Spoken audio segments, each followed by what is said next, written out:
नमस्कार दोस्तों, कैसे हैं आप लोग? स्वागत है आपका क्रैक जीके एग्ज़ाम पर। यदि आप तैयारी कर रहे हैं संविधान की तो ये वीडियो बहुत ही महत्वपूर्ण होने वाला है आपका। आने वाले 8 से 10 मिनट में आपको पता चल जाएगा कि जो हमने नीति निदेशक तत्व आयरलैंड से लिए हैं, जो कि अभी तक का सबके कॉमन क्वेश्चन है कि नीति निदेशक तत्व कहाँ से लिए गए हैं। परंतु आपको ये नहीं पता होगा कि आयरलैंड से तो हमने लिया है, परंतु आयरलैंड ने इस नीति निदेशक तत्व को किस देश से लिया है? कि आपको पता है? और यदि पता है तो ये वीडियो आपके लिए हेल्पफुल नहीं है। परंतु यदि नहीं पता है तो इस वीडियो को पूरा देखिएगा और पूरे वीडियो में हम लोग कवर करेंगे नीति निदेशक तत्व और कौन-कौन से वो महत्वपूर्ण अनुच्छेद हैं जिसको गांधीवादी सिद्धांत भी कहा गया है। तो यदि आप तैयारी कर रहे हैं किसी भी एग्ज़ाम की, किसी स्टेट पीसीएस की, किसी वनडे एग्ज़ाम की, तो ये वीडियो आपके लिए बहुत ही महत्वपूर्ण होने वाला है। तो ध्यान से देखिए वीडियो को और इस वीडियो के इस पीडीएफ को आप हैंड रिटन जो नोट्स मेरे बने हुए हैं, इसको आप प्राप्त कर सकते हैं हमारे टेलीग्राम से। टेलीग्राम का लिंक इसी वीडियो के डिस्क्रिप्शन में है, तो आप उससे जॉइन कर सकते हैं और कंटिन्यू हम लोग संविधान की पॉलिटी की तैयारी कर रहे हैं। यदि आप लोगों ने ये वीडियो इससे जुड़े हुए वीडियो नहीं देखे हैं, तो आप देखिए और लाभ लीजिए उसका और पीडीएफ हमारे टेलीग्राम से प्राप्त करिए। तो आइए वीडियो की शुरुआत करते हैं हम। आज हम लोग डिस्कस करने वाले हैं राज्य के नीति निदेशक तत्व। ये आप लोगों ने थंबनेल पे देख ही लिया होगा और ये आपको पता चल जाए कि अभी तक हम लोगों ने भाग 1, भाग 2, भाग 3 डिस्कस कर लिया है। संविधान में 22 भाग हैं जैसा आपको पता है। तो आज हम लोग डिस्कस करने वाले हैं चौथे भाग का। चौथा भाग है नीति निर्देशक तत्व और ये अनुच्छेद 36 से लेकर 51 तक की बात करता है। ओके, तो पहले ये देखते हैं कि क्या है नीति निर्देशक तत्व और क्या इसका उद्देश्य है, कैसी इसकी प्रकृति है। तो पहली बात आपको ये पता होना चाहिए कि नीति निदेशक तत्व जो है वो किस संविधान से लिया गया है, कहाँ के? तो आयरलैंड के संविधान से। परंतु यहाँ पर मैं आपको एक और चीज़ दिखा देता हूँ जो एम लक्ष्मीकांत में है, जो आपको लूसेंट और दूसरी चीज़ों में नहीं मिलेगी, वो एम लक्ष्मीकांत में है। इसलिए वीडियो के थंबनेल में दिया है कि अब एम लक्ष्मीकांत पढ़ने की ज़रूरत नहीं है, क्योंकि वो पूरे के पूरे नोट्स मैंने 20 से 25 पेजों में पूरा संकलित कर रखा है, वो आपके लिए फ्री ऑफ कॉस्ट अवेलेबल है। तो भारत ने नीति निदेशक तत्व आयरलैंड से 1937 में लिया, परंतु आयरलैंड ने इसे स्पेन के संविधान से लिया है। मेरे ख्याल से यदि जिन बच्चों को ये बात पता थी तो अच्छी बात है, नहीं पता थी तो कमेंट करके ज़रूर बताइएगा कि आपको पहली बार पता चला है।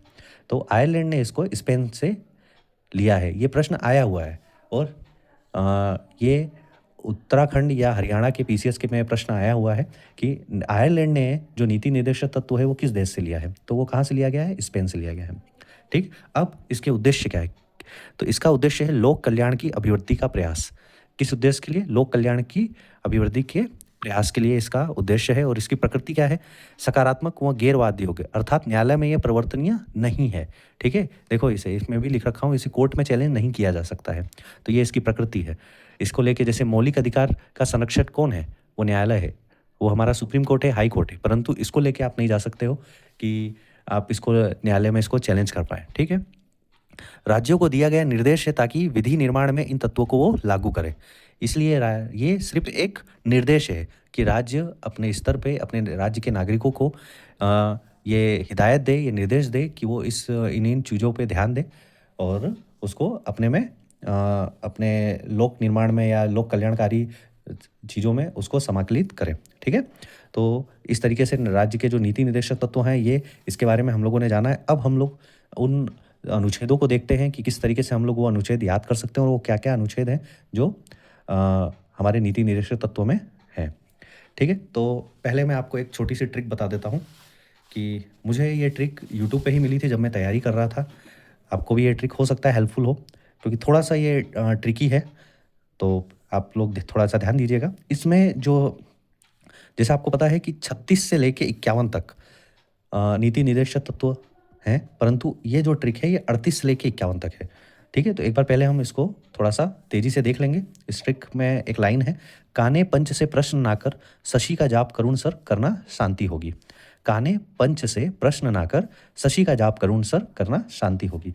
यदि ये लाइन आप 3-4 बार बोल लेंगे तो हो सकता है याद हो जाए। अब हम लोग इसको एक-एक वर्ड से हम लोग इसके जो अनुच्छेद हैं उसके बारे में डिस्कस करते हैं और फिर उसको हम थोड़ा-सा पूरी तरीके से कि क्या उसके बारे में और बातें हैं, वो हम लोग अभी दूसरे नोट्स के माध्यम से हम लोग देखेंगे। ठीक है, तो काने में जो का है वो है कल्याणकारी राज्य की बात करता है, जो अनुच्छेद 38 में है। ने निःशुल्क न्याय, अनुच्छेद 39 क में निःशुल्क न्याय की बात है न से। पंच मतलब पंचायत, अनुच्छेद 40 में आता है। पंचायत से मतलब शिक्षा का अधिकार, ये अनुच्छेद 41 में है। प्रश्न, इसमें आधा श और न आता है, तो इसमें ये स्त्री प्रसूति, प्रश्न में स्त्री प्रसूति अनुच्छेद 42 में आता है।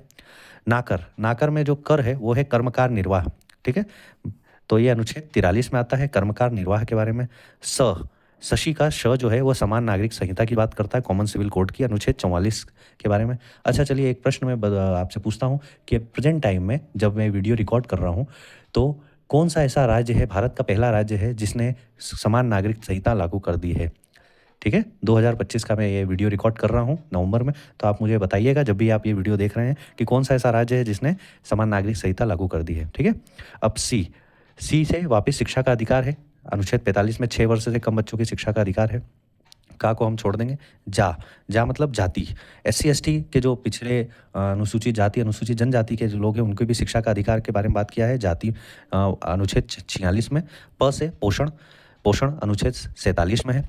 क से आपका कृषि और पशुपालन है, ठीक है, अनुच्छेद 48 और 48A में पर्यावरण की बात करता है, तो 48 और 48A में आपका कृषि पशुपालन और पर्यावरण।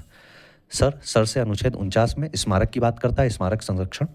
करना मतलब आपको सेपरेट करना। अब 50 अनुच्छेद 50 मतलब कार्यपालिका से न्यायपालिका को पृथक करना, अलग अलग करना, 50-50 कर देना। इस तरीके से भी आप इसको याद कर सकते हो। और शांति जो अंतर्राष्ट्रीय शांति की बात करता है, अनुच्छेद 51। तो इस तरीके से हम लोगों ने अनुच्छेद 38 से लेके अनुच्छेद 51 तक को हम लोगों ने एक फास्ट तरीके से थोड़ा सा देख लिया है। रिवाइज़ करने के टाइम पे जब आपको ये पता हो जाएगा तो आप जब रिवाइज़ करोगे तो ये बहुत आसानी से आपको हेल्पफुल हो जाएगा और आपको याद करने में आसानी होगी। अब कुछ हम लोग बात कर लेते हैं कि नीति निर्देशक तत्व जो है वो उसमें कुछ अनुच्छेद जो है गांधीवादी सिद्धांत को फॉलो करते हैं। ये भी प्रश्न आता है कि नीति निर्देशक तत्व के कौन से अनुच्छेद हैं जो गांधीवादी सिद्धांत को अपने आप में समाहित करते हैं या गांधीवादी सिद्धांत के बारे में बताते हैं। तो अनुच्छेद 40, अनुच्छेद 43 ख या बी, 46, 47, 48। तो ये आपके एकदम मुँह ज़बानी याद होना चाहिए। 40, 43 भी, 46, 47, 48। अब थोड़ा सा इसको देख लीजिए। 40 जैसा आपको पता है कि गांधी जी कहते थे कि जो ग्राम है, गांव में ही हमारे देश का एक मूल जो है वो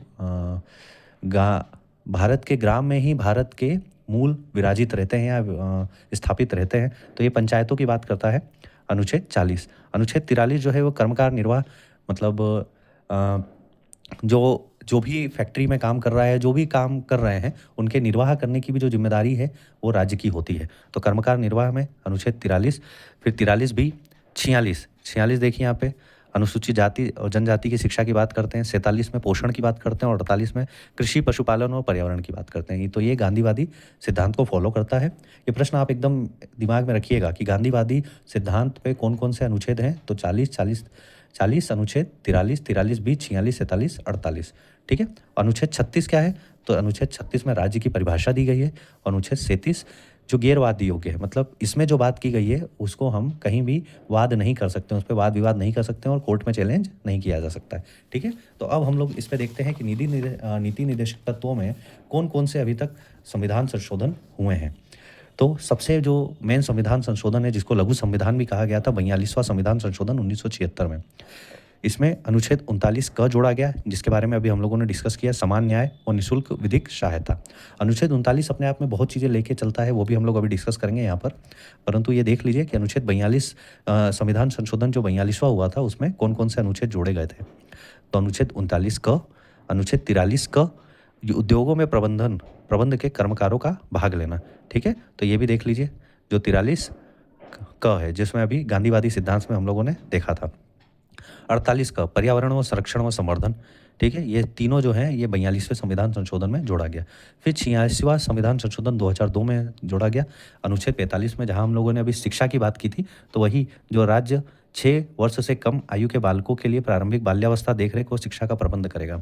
6 से 14 वर्ष के बालकों के लिए जो शिक्षा का मूल अधिकार में जोड़ा गया था, हम लोगों ने कल डिस्कस किया है मूल अधिकार के बारे में, अनुच्छेद 21 क में। वही बात अनुच्छेद अब राज्यों के लिए भी लागू होगा और नीति निर्देशक तत्वों में अनुच्छेद 45 में बन के आया है। फिर 97वां संविधान संशोधन जो 2011 में हुआ, अनुच्छेद 43 ख में, यहाँ पर सहकारी सोसाइटी के संवर्धन का प्रावधान किया गया है। ठीक है, तो इस तरीके से हम लोग देखें कि नीति निर्देशक तत्व से जुड़े हुए कितने संविधान संशोधन हुए हैं, तो 3। अब हम लोग थोड़ा सा ब्रीफ में अनुच्छेदों को डिस्कस कर लेते हैं और इस पे जो महत्वपूर्ण फैक्ट्स हैं, जिस पर जो क्वेश्चन में आ सकता है, वो भी हम लोग देखेंगे अभी। तो अनुच्छेद 51 36 से 51 में अब हम लोग देखते हैं अनुच्छेद 36। जैसा कि पता चल गया है, राज्य की परिभाषा अनुच्छेद 36 में दी गई है। अनुच्छेद 37 में इसमें गैरवाद योग्य है और न्यायालय में हमको चैलेंज नहीं कर सकते हैं। 38 कल्याणकारी राज्य की बात कर सकता है, जैसे राज्य को लोक कल्याण की अभिवृद्धि के लिए सामाजिक व्यवस्था बनाएगा। अनुच्छेद 38 में हम लोगों ने अभी ये डिस्कस किया, देखिए काने पंच में का जो है कल्याणकारी राज्य की बात करता है। ठीक है, तो इस ट्रिक से आप बहुत कुछ याद कर सकते हैं। ऐसे तो बहुत कुछ है, मगर आपको ये देखना है कि किस तरीके से हम एलिमिनेशन और ऑब्जेक्टिव में किस तरीके से हम अपने छोटे छोटे ट्रिकों के माध्यम से क्वेश्चन को सही कर पाएँ। आपको पीएचडी नहीं करनी है, आपको कोई थीसिस नहीं लिखना है, आपको सिर्फ एग्ज़ाम पास आउट करना है और अच्छे नंबरों से पास आउट करना है। तो कितने कम समय में आप ज़्यादा से ज़्यादा क्वेश्चन सही करते हैं, ये आपके सिलेक्शन का एक ट्रैक बनाता है। ठीक है, तो आइए अनुच्छेद 39 की बात करें अब। अनुच्छेद 39 में कई पॉइंट्स हैं जिसको हम लोग देखते हैं। अनुच्छेद 39 में पहला जो है, पुरुष और स्त्री सभी नागरिकों को समान रूप से जीविका और पर्याप्त साधन करने का अधिकार है। जैसा आपको पता है कि प्रेजेंट टाइम में समान कार्य और समान वेतन वाली बात है। जो पुरुष जितना कार्य कर रहा है उतनी स्त्रियां भी कर रही हैं, तो समान वेतन है। भौतिक संसाधनों का स्वामित्व और नियंत्रण की बात करता है।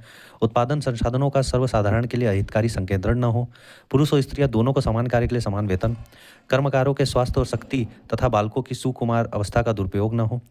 बालकों को स्वतंत्र और गरिमामय वातावरण में स्वास्थ्य विकास के अवसर और सुविधाएं दी जाए और अल्पवय व्यक्तियों के शोषण तथा नैतिक और आर्थिक परित्याग से रक्षा की जाए। ठीक है, तो अनुच्छेद 39 में ये सब बातें डिस्कस होती हैं। ठीक है, अब हम लोग जो छोटे छोटे हैं उसको देख लें। अनुच्छेद 40 में जैसा हमने देखा कि गांधीवादी सिद्धांत में अनुच्छेद 40 से ग्राम पंचायतों का संगठन है। अनुच्छेद 41 में कुछ दशाओं में काम, शिक्षा और लोक सहायता पाने का अधिकार। अनुच्छेद 42 काम की न्याय संगत मनोवांछित दशाओं व प्रसूति, जैसा हम लोगों ने देखा कि स्त्री प्रसूति वाला सहायता का उपबंध किया गया है, ये अनुच्छेद 42 में है। अनुच्छेद 43 में कर्मकारों के लिए निर्वाह मजदूरी आदि। अनुच्छेद 44 ये इंपॉर्टेंट है, कॉमन सिविल कोड आजकल बहुत ये चल रहा है। ठीक है, केंद्र सरकार इसको लागू करने के चक्कर में है और लागू हो भी चुका है, परंतु धीरे धीरे अब राज्य इसको अपडेट कर रहे हैं। तो ये प्रश्न आप याद रखिएगा। अनुच्छेद 44 में कॉमन सिविल कोड समान नागरिक संहिता की बात करता है। अनुच्छेद 45 6 वर्ष से कम आयु के बालकों के लिए प्रारंभिक बाल्यावस्था देखरेख और शिक्षा का उपबंध किया जाता है। इसलिए आप देखते होंगे ये अनुच्छेद 45 के तहत ही हर राज्य आंगनवाड़ी में बच्चों को खाने की सुविधा देती है, स्कूलों में खाने की सुविधा देती है और उनके देखरेख की सुविधा देती है। तो यही है वो अनुच्छेद 45। अनुच्छेद 46 में अनुसूचित जाति, जनजातियों, अन्य दुर्बल वर्गों में शिक्षा और अर्थ संबंधी हितों की अभिवृद्धि की बात करता है। अनुच्छेद 47 पोषण व जीवन स्तर को ऊंचा रखना तथा लोक स्वास्थ्य को सुधार करने का राज्य का कर्तव्य है। अनुच्छेद 48 में कृषि और पशुपालन का संगठन। 49 में राष्ट्रीय महत्व के संस्मारकों, स्थानों और वस्तुओं का संरक्षण की बात करता है। 50 में कार्यपालिका से न्यायपालिका पृथक्करण, अनुच्छेद 50 है, ये भी इंपॉर्टेंट है। और 51 में अंतर्राष्ट्रीय शांति और सुरक्षा की अभिवृद्धि। अब आप ये देखिए कि क्या अंतर है मूल अधिकार और नीति निर्देशक तत्वों में। क्या ज़रूरत पड़ गई हमको नीति निर्देशक तत्वों की, जबकि हमारे पास मूल अधिकार थे। तो अब इसको देखिए, उनकी प्रवृत्ति, उनका उद्देश्य। जो मूल अधिकार है वो संविधान के भाग 3 में उल्लिखित है। इसको हमने कहाँ से लिया? अमेरिका से प्रेरित होकर लिया है। इसकी प्रवृत्ति जो है नकारात्मक है और वाद योग्य है, मतलब इसको कोर्ट में भी चैलेंज किया जा सकता है। और नकारात्मक मतलब आपने देखा होगा कि जो स्वतंत्रता है वो कभी भी, जैसे इमरजेंसी में भी हम लोगों को रोका जा सकता है, और कोई कोई सी जो स्वतंत्रता है वो इमरजेंसी में निलंबित नहीं होती, और बहुत कुछ स्वतंत्रता है इमरजेंसी में निलंबित हो जाती हैं। तो नकारात्मक भी है और वाद योग्य भी है। उद्देश्य राजनीतिक लोकतंत्र की स्थापना है। लोकतंत्र में आपको पता है कि आपको बोलने वाले भी चाहिए और आपको अपोज करने वाला भी चाहिए। तो ये उद्देश्य है, और लागू करने के लिए विधान की आवश्यकता नहीं है। मतलब यहाँ पर आपको उसको जो चेंज है वो संसद के पास प्रावधान है। ठीक है, तो आप खुद अपनी मर्जी से उसको लागू नहीं कर सकते हैं। अब यहाँ पर नीति निर्देशक तत्व है, संविधान के भाग 4 में उल्लिखित है। इसको लिया कहाँ गया है? आयरलैंड से लिया गया। और आयरलैंड ने कहाँ से लिया है? तो स्पेन से लिया है। प्रवृत्ति इसकी सकारात्मक है, गैरवाद योग्य है, कोर्ट में चैलेंज नहीं किया जा सकता। उद्देश्य है जो सामाजिक और आर्थिक लोकतंत्र की स्थापना है। लोग लागू करने के लिए विधान की आवश्यकता है, मतलब राज्य एक खुद अपने स्तर से इसको लेकर आएगा। ठीक है, अब महत्वपूर्ण तथ्य, कल्याणकारी राज्य की संकल्पना का समावेश और भारतीय संविधान में है। ये प्रस्तावना एवं नीति निर्देशक तत्व दोनों में बात करता है। ठीक है, तो यदि आपसे के पास ये प्रश्न आता है कि कल्याणकारी राज्य की संकल्पना का समावेश भारतीय संविधान के कहाँ कहाँ किस किस भाग में है, तो प्रस्तावना में भी है और नीति निर्देशक तत्वों में भी है। ठीक है, अब मैं आपको एक और प्रश्न बताता हूँ कि ग्रैनविल ऑस्टिन ने नीति निर्देशक तत्व को संविधान की मूल आत्मा कहा गया था। ग्रैनविल ऑस्टिन का एक कथन है कि संविधान की मूल आत्मा क्या है? नीति निर्देशक तत्व। संसद ने ये जो समान पारिश्रमिक अधिनियम है कब पारित किया है? तो 1976 में है। ठीक है। स्वर्ण सिंह समिति के अध्यक्ष समेत संसद सदस्यों की कुल संख्या कितनी थी? 12। या हम लोग अभी इस पे डिस्कस करेंगे जब अगला वीडियो हम लोग देखेंगे मूल कर्तव्य, बहुत ही पॉइंट इस पे देखेंगे। तो 12 ये थे और मौलिक कर्तव्य को प्रभावी बनाने के लिए गठित समिति का क्या नाम था? तो JS वर्मा समिति। ठीक है। तो अब अगले वीडियोज़ में हम लोग देखेंगे मौलिक कर्तव्य। आज हम लोगों ने बहुत ही शॉर्ट और ब्रीफ तरीके से हम लोगों ने देख लिया है नीति निर्देशक तत्वों को। उम्मीद है आपको ये वीडियो अच्छा लगा होगा, और यदि लगा है तो इस वीडियो को अपना प्यार दें, लाइक करें, कमेंट करें, कुछ कमी रह गई है तो बताएं ज़रूर, और शेयर करें अपने दोस्तों के साथ जो तैयारी कर रहे हैं, ताकि वो भी उनका लाभ ले पाएँ वीडियो का। और PDF के लिए आप हमारे टेलीग्राम से जुड़ सकते हैं, फ्री ऑफ कॉस्ट हम PDF अवेलेबल करा रहे हैं। ठीक है, तब तक आप तैयारी करिए। जय हिंद, नमस्कार।